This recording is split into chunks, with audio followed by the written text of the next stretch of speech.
Shalom à toutes et à tous. On se retrouve comme chaque vendredi avec le Rav Yehuda Benishai de la communauté Emunah Shlema.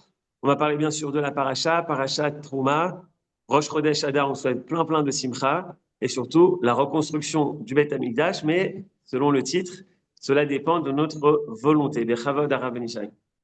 Shalom, shalom à tous et à toutes. Alors, on va consacrer ce cours à la mémoire de Maxime Mimoun ben Rachel Botbol, l'oncle de notre ami Aaron qui nous présente chaque semaine ce programme de Parashat Shavua. Alors, effectivement, on est à partir de cette paracha, la paracha de Trouma, on est dans les parachas.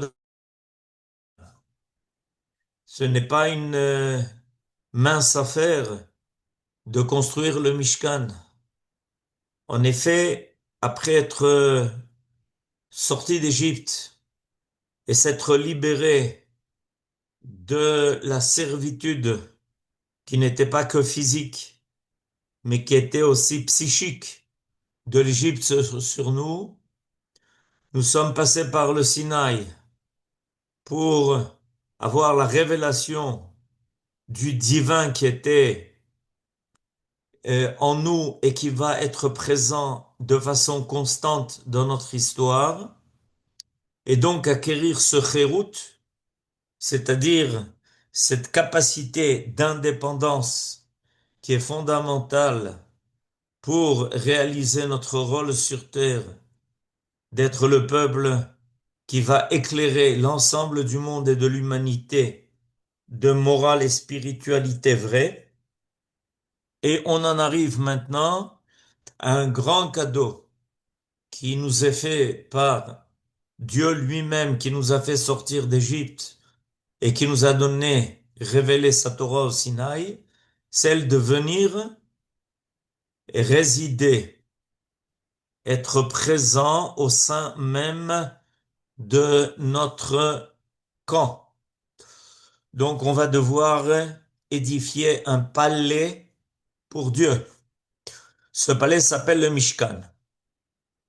Et à partir de là, on commence un long défi, celui de maintenir au sein de notre camp, de notre peuple, de notre terre, une résidence divine. Ça va commencer par le Mishkan et ça va se continuer et prolonger par le premier Beth Amikdash, le deuxième Beth Amikdash et le troisième que l'on espère pouvoir reconstruire de nos jours. Mais au début de notre paracha, il y a quelque chose de très surprenant qui arrive, c'est que alors que il y a ici l'ordre de construire le Mishkan, ve'asu li mikdash ve'shachanti betocham, voilà que il y a un verset qui tout d'un coup nous dit que ça dépend de notre bonne volonté. Alors il y a ici quelque chose de paradoxal, évidemment, puisque d'un côté on reçoit l'ordre de construire le Mishkan, mais d'autre part, il est marqué que pour le construire, d'abord el bene Israël veikcholi teruma, me et kolish asher yidevenu libo, tikhu et trumati. Prenez donc une offrande, la trouma, mais de qui la prendre? La prendre de celui qui a bon cœur. Je vous lis le Rashi. Yidevenu libo, lachon nedava, c'est-à-dire quelque chose qui est donné volontairement.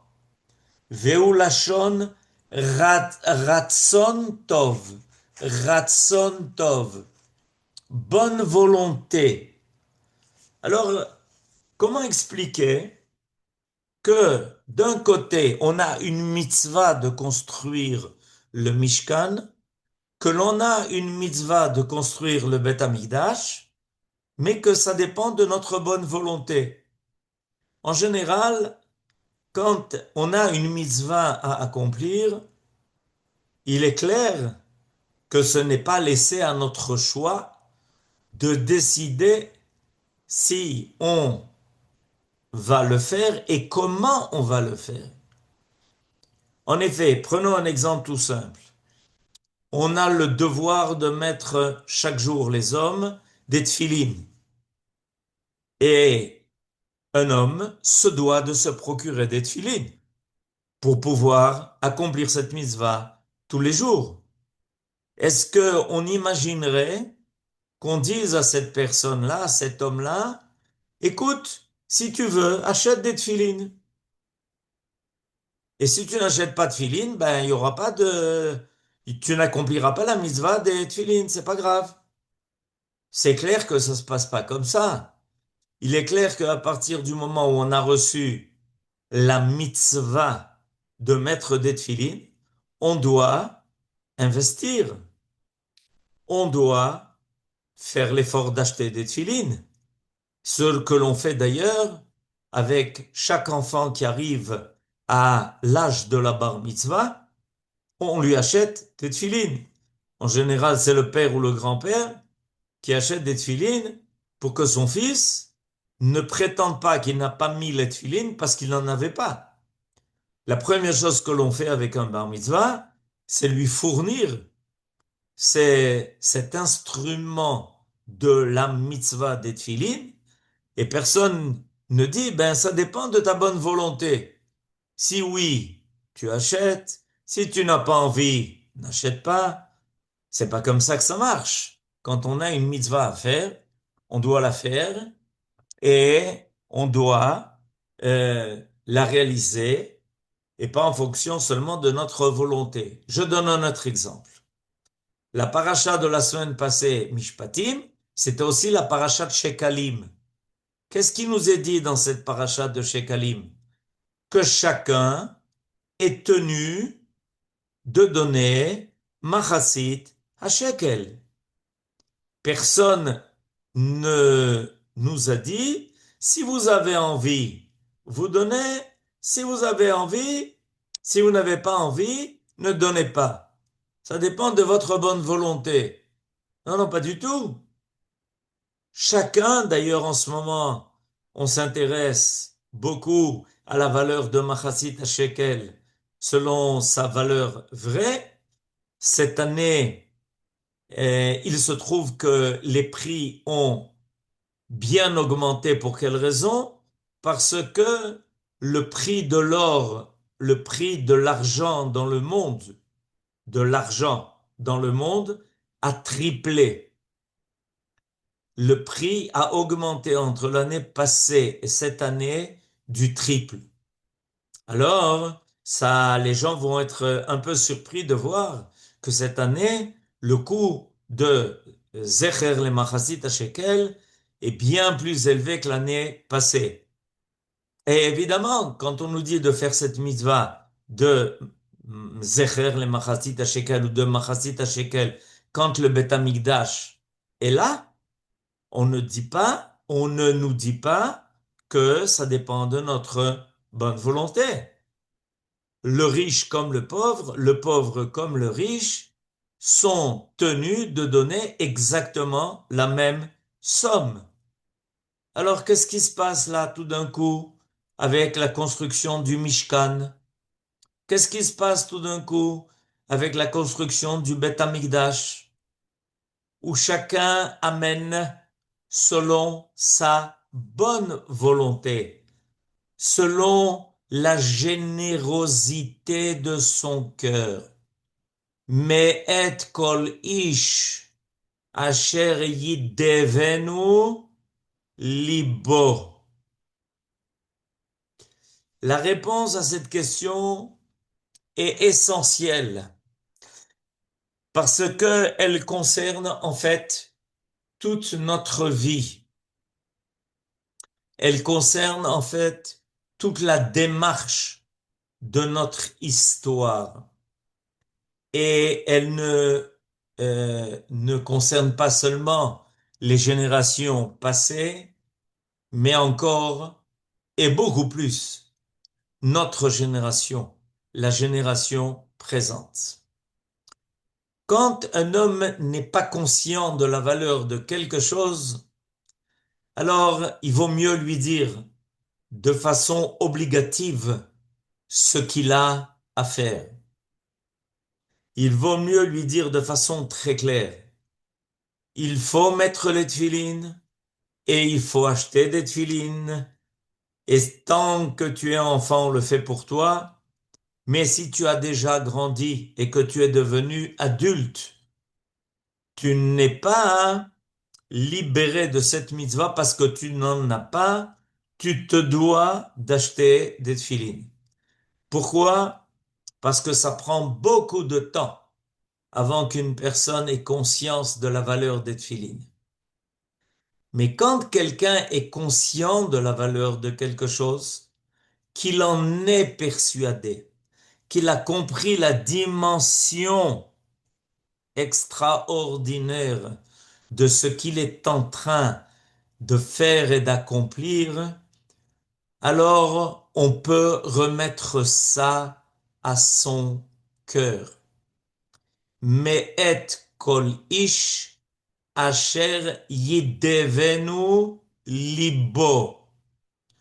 Plus quelqu'un est habité par la foi, plus son esprit est suffisamment lucide pour comprendre la valeur de ce qu'il fait, plus c'est son cœur qui va le pousser, qui va le diriger, qui va l'accompagner pour réaliser ce qui est un devoir.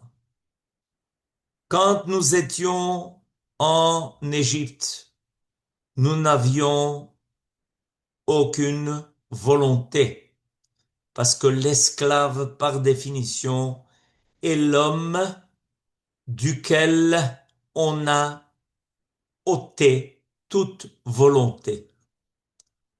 N'a de volonté qu'un homme libre. Plus l'homme est libre, plus il est capable de choix, de volonté. Et dans les premières étapes de notre existence en tant que peuple, alors l'essentiel nous a été donné. On a eu besoin de miracles pour sortir d'Égypte. On a eu besoin d'un grand miracle pour franchir la mer Rouge. On a eu besoin de miracles pour survivre dans le désert. Avec les nuages qui nous entouraient, la manne qui tombait, l'eau qui était donnée du rocher. On était comme un enfant à qui il faut tout procurer. Nous étions dans une situation d'hommes, de personnes qui avant tout recevaient, étaient en quête de recevoir, d'obtenir ce qui était nécessaire. Et voilà qu'on a grandi. Après être sorti d'Égypte, avoir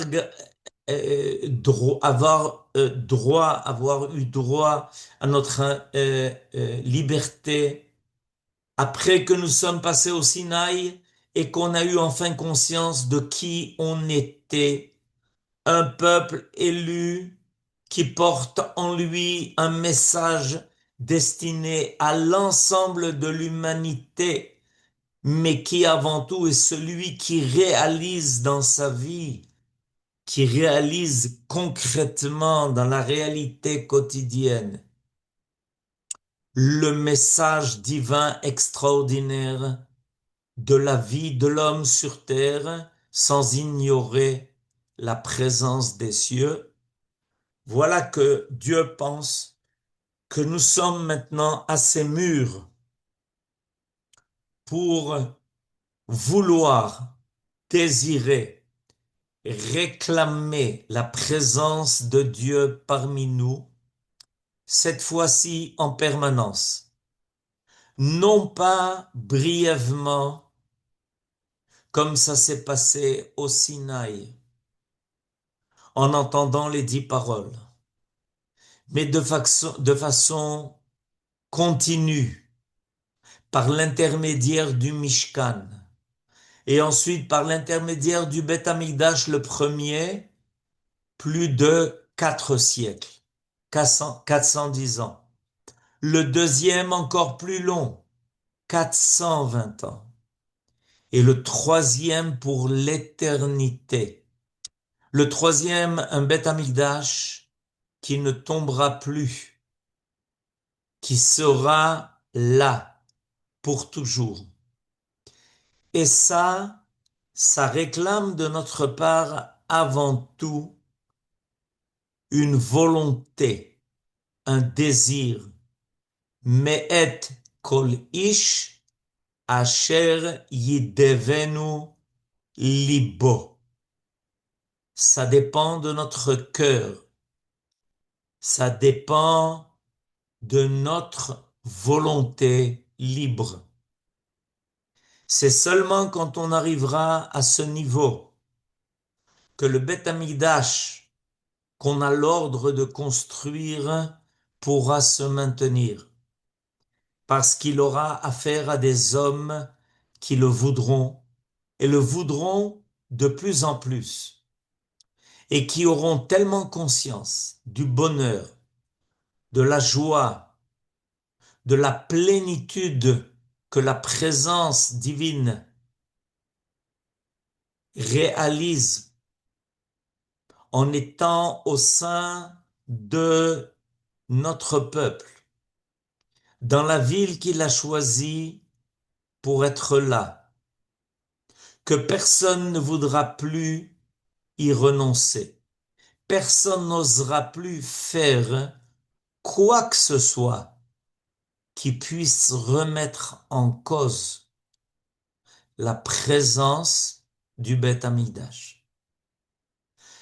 On a déjà eu l'expérience du Mishkan dans le désert, mais il n'était que provisoire, il a duré moins de 40 ans.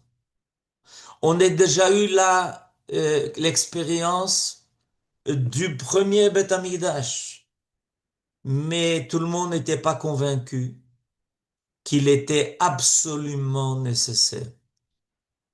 Et c'est pour ça que les individus se sont permis de faire des fautes et des erreurs qui ont rendu impossible sa présence sur terre. Il en a été de même lors du deuxième Beth Amikdash, lorsque les Béné Israël n'ont pas pu s'entendre entre eux. Et à ce moment-là, à nouveau, le Beth Amikdash a dû s'envoler pour se réfugier dans les cieux, là où il y a là-bas en haut le shalom, Oseh Shalom Bimromav. Et c'est seulement dans le futur où Ya'aseh, au futur, où Ya'aseh Shalom Aleinu. Quand les hommes auront atteint un niveau tellement élevé de moralité, de souci de l'autre, de la volonté d'une conduite morale exemplaire vis-à-vis du monde entier, que le troisième Beth Amikdash qui dépend du cœur, mais et kol ish asher yidevenu libo, que le Beth Amikdash pourra alors se maintenir. Et je voudrais rajouter à cela un enseignement du Or HaChaim HaKadosh. Le Or HaChaim HaKadosh, Rabbi Ben Attar, Chaim Ben Attar, a écrit quelque chose d'extraordinaire sur notre paracha. En effet, il fait une remarque à propos de la construction du Mishkan et de la fabrication des ustensiles du Mikdash, du Mishkan et ensuite du Mikdash. Il y a quelque chose de très particulier quand on en arrive à la fabrication du tabernacle, l'endroit, le Aaron, qui recélait les deux tables données à Moshe au Sinaï. Alors qu'à propos de tous les instruments, les kelim, il est marqué Ve'asita, Ve'asita, au singulier parce que Akadosh Baruch Hu s'adresse à notre maître Moshe qui doit diriger les travaux, donner les ordres nécessaires. Voilà que tout d'un coup, au verset Yud, quand on en arrive à la fabrication du tabernacle, c'est au pluriel. Ve'asu Aaron atse shittim. La seule fois où il est marqué un pluriel. Ve'asu. Pourquoi, à propos de la fabrication du tabernacle, dans le chapitre Kafé 25, au verset Yud 10, tout d'un coup, il y a un pluriel. Alors que, évidemment, il s'agit d'y mettre les deux tables, que Moshe Rabbeinu nous avait ramenées du Sinaï. Nous dit le Or HaChaim Akadosh, parce que là est la Torah, parce que le Aaron est le cœur du Beth Amikdash. Et ça ne peut se faire qu'au pluriel. Ça ne peut se faire qu'au nom de tout Israël. Les autres instruments et les autres parties même du Aaron peuvent se faire au singulier. Mais quand on parle de ce qui va embrasser les deux tables des 10 paroles que nous avons entendues au Har Sinaï, alors Ve'asu Aaron, il n'y a que tout Israël qui peut accomplir toute la Torah. La Torah ne peut pas, en aucun cas, se réaliser par des individus qui sont isolés. Personne, y compris le plus grand sage, y compris le plus grand tzaddik, n'est à même de réaliser toute la Torah, nous dit le Or HaChaim Akadosh. Les Kohanim ont des mitzvot que les autres n'ont pas. Les autres ont des mitzvot que les Kohanim, eux, n'ont pas. Les Lévi'im ont des mitzvot que personne d'autre n'a. Et les autres ont des mitzvot que les Lévi'im, eux, n'ont pas. On est obligé, pour arriver à l'accomplissement de toute la Torah qui était déposée dans le Kodesh HaKodashim, on est obligé d'être tous solidaires les uns des autres. On est tous obligés de faire les mitzvot au nom de tout Israël pour que les différentes parties du peuple fassent profiter les autres parties des mitzvot qu'elles ne peuvent pas réaliser. C'est seulement ensemble, tous ensemble, que la Torah qui vient des cieux puisse apparaître sur terre dans sa totalité.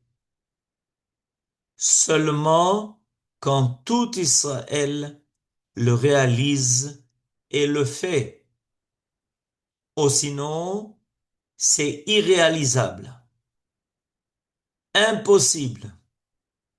Il est impossible de réaliser toute la Torah sans que tout Israël ne se retrouve pour cela. Il y a donc ici quelque chose d'impressionnant. Or, l'unité dépend du cœur. Nachon, vous avez raison.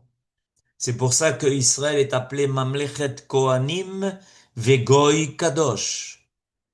En fait, on est tous dépendants les uns des autres, responsables les uns des autres, redevables les uns envers les autres.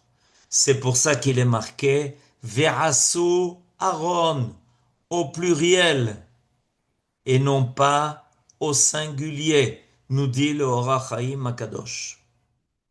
Cette unité fondamentale dans l'apparition qui est nécessaire à l'apparition de la Torah et sa réalisation sur terre, elle dépend du cœur.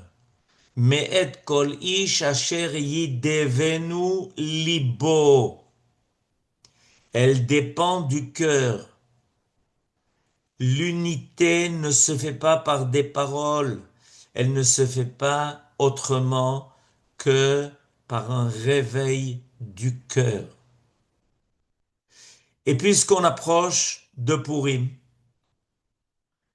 non pas cette semaine, mais la semaine d'après, la semaine prochaine, on est déjà à Parashat Zachor, en vue, évidemment, de la grande fête de Purim, où tout, finalement,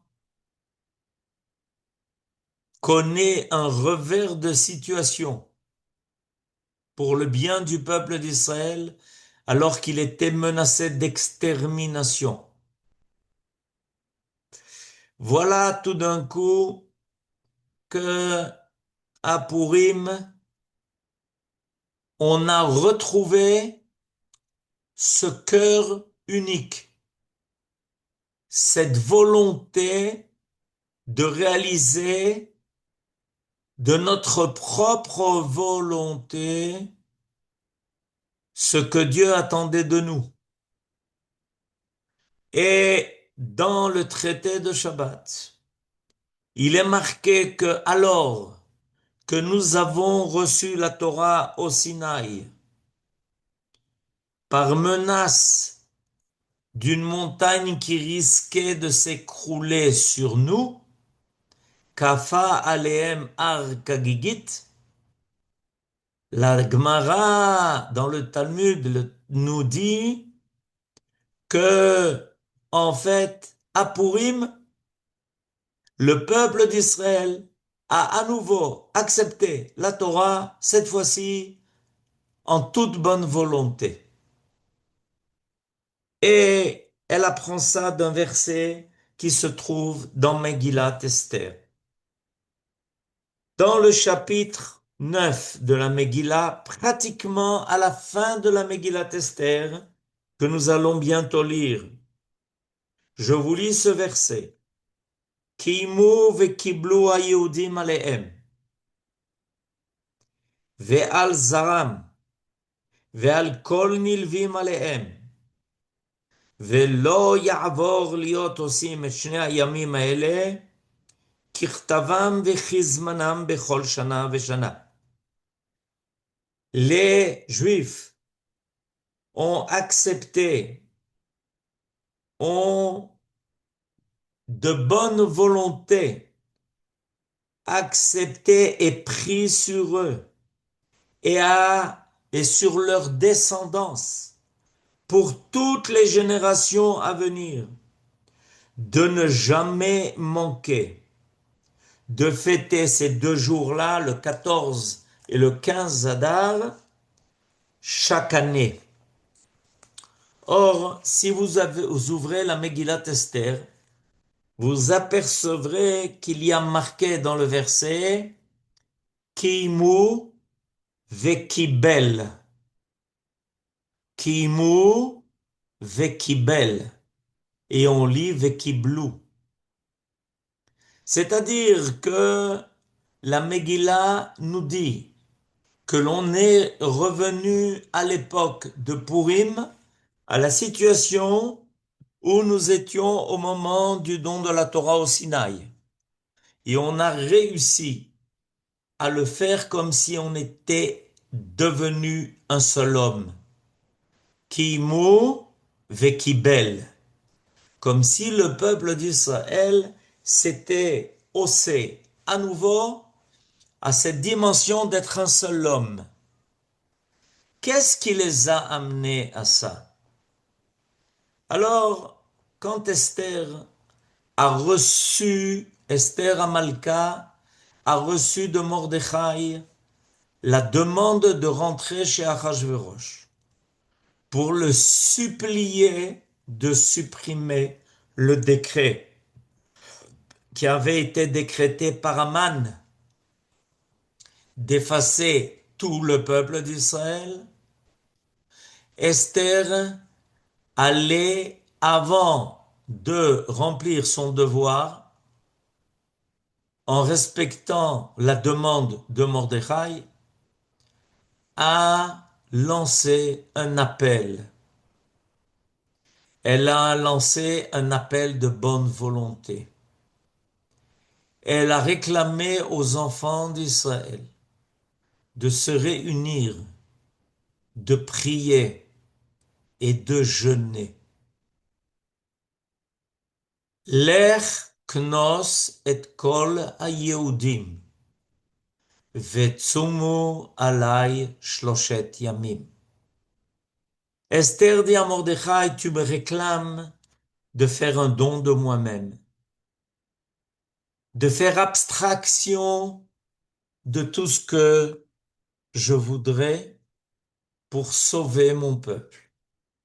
Je te demande d'aller réunir les Juifs et de leur demander en toute bonne volonté de se réunir, de s'unir, d'accepter de jeûner 3 jours d'affilée, de consacrer ce temps critique à la prière. Les enfants d'Israël auraient pu ignorer la demande d'Esther. Les enfants d'Israël auraient pu refuser. En effet, Mordechai s'était d'abord adressé à Esther. Et c'est Esther qui a demandé que les cœurs se réveillent, que en toute volonté, les enfants d'Israël participent à leur propre délivrance. Géoula. Alors, Bezrat Hashem, comme quelqu'un me le signale maintenant, nous sommes dans exactement la prolongation de Purim. Dans quelques jours, c'est Purim. Dans quelques jours, Akadosh Baruch Hu demande notre cœur. Il demande que non seulement nous faisions ce dont nous sommes tenus de faire, que nous accomplissions nos devoirs, mais il réclame plus que ça. Et vous allez remarquer d'ailleurs que les mitzvot de Purim sont très particulières. Ce sont des mitzvot qui réclament tout que l'on donne. En effet, on réclame de nous matanot la evionim. On réclame de nous Mishloach manot. Il s'agit de donner et donner de tout son cœur. On réclame de nous de faire un michté, mais on n'a jamais vu personne qui pense que le michté le plus joyeux de Purim sera un michté où il sera tout seul. Le michté de Purim est toujours un michté qui réclame d'inviter ou d'être invité. Il s'agit de donner son cœur. La véritable simcha, celle que l'on veut, à laquelle on veut tellement arriver, elle dépend fondamentalement du cœur. Peu importe la mitzvah. Si la mitzvah est accomplie en toute volonté, avec son cœur, elle aura toujours le meilleur effet.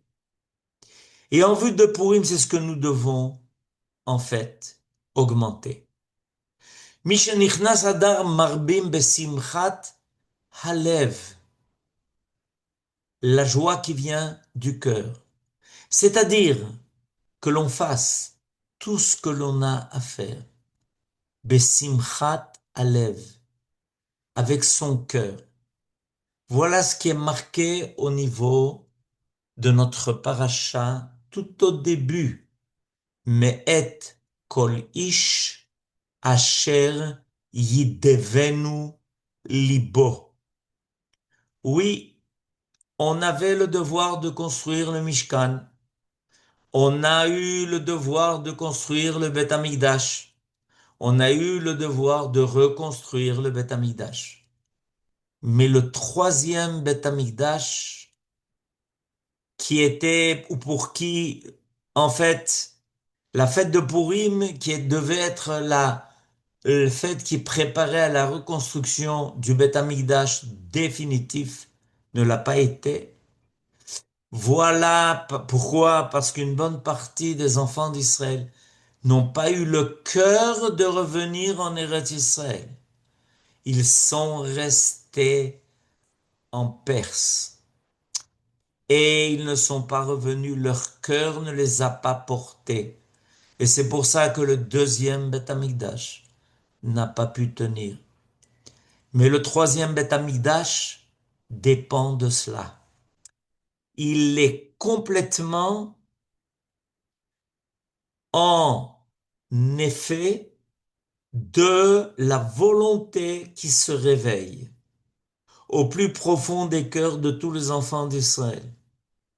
Et ce n'est pas par hasard que Dieu nous ramène dans une situation qui ressemble beaucoup à la situation de Purim, pour que cette fois-ci, grâce à la fête de Purim, alors on soit suffisamment prêt pour que soit reconstruit le troisième Beth Amikdash en toute bonne volonté et de tout cœur. Chodesh Tov, Shabbat Shalom et Purim Sameach. Toda Rabba, Rabbi Ishai, que ce soit l'année de la fin d'Amalek et de l'avènement du Mashiach, la reconstruction Amen. du Beth Amikdash, Bezrat Hashem. Vous pouvez ouvrir les micros. Shabbat Shabbat Shalom, Shalom, Chodesh Tov à Toda tous. Rabba, Toda Rabba. Shabbat Shalom. Merci beaucoup, תודה Rav. Shabbat רבה. Shalom. Shabbat Shabbat Shalom. Shabbat Shalom. Shalom. שבת Shalom. שלום Shabbat Shalom מבורך. וברach. Shabbat Bravo. Shalom. שבת שלום, תודה רבה. Shabbat Shalom. Shabbat Shalom. Shabbat Shalom les Koulam. Shabbat Shabbat Shalom. Shalom.